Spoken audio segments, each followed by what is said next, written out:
Market update. Washington. One day after impeaching President Donald Trump on a mostly partisan vote, the House handed him a significant bipartisan victory Thursday by overwhelmingly approving a sweeping trade deal with Mexico and Canada. Lawmakers voted 385 to 41 to approve the United States-Mexico-Canada agreement, which puts in place rules for moving products among the three countries. The vote clears the way for the Senate to ratify the deal early next year.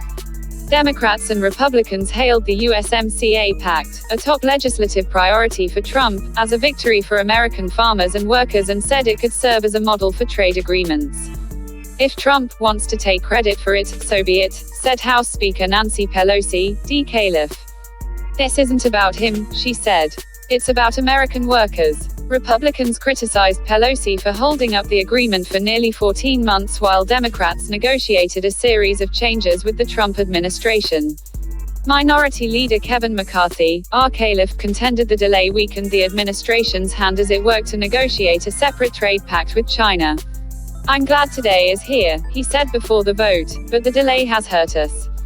The trade pact will replace the North American Free Trade Agreement, or NAFTA, a nearly quarter-century-old accord that essentially eliminated tariffs on most goods traded among the three countries.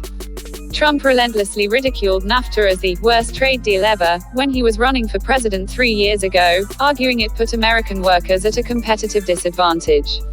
Other critics, including Democrats, conceded NAFTA was outdated and needed to be revised. What's new? From NAFTA to USMCA, key changes on trilateral trade pact. After taking office, Trump reopened trade negotiations with Mexico and Canada. The three countries signed a revised trade pact late last December, but Pelosi refused to put it to a vote in the House until Democrats negotiated additional changes. An agreement struck last week between Pelosi and the Trump administration set the stage for Thursday's vote. The new agreement is a vast improvement over the first version shown to us by President Trump and his team, said House Majority Leader Steny Hoyer, DMD. Among the changes negotiated by Democrats are stronger provisions regarding the enforcement of labor and environmental standards. For example, the revised pact calls for monitors in Mexico City to make sure Mexico lives up to tough environmental laws, regulations and practices. A verification process will enable U.S. customs workers to block goods from entering the country if they have been produced in violation of those rules. Senate delays, total nonsense. Democrats rip McConnell on delaying USMCA vote until after impeachment trial.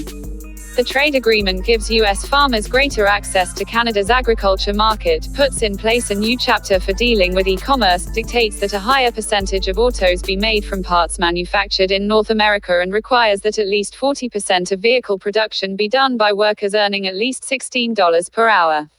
Stricken from the final agreement was a provision that Democrats argued would have made prescription drugs more expensive and increased the time it takes for generic versions of brand-name drugs to be made available to consumers.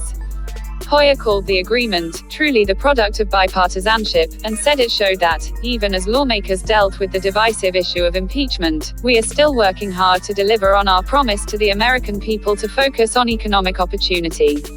And in this instance, he said, we are working together. That's the market update from DNL Did It Consulting.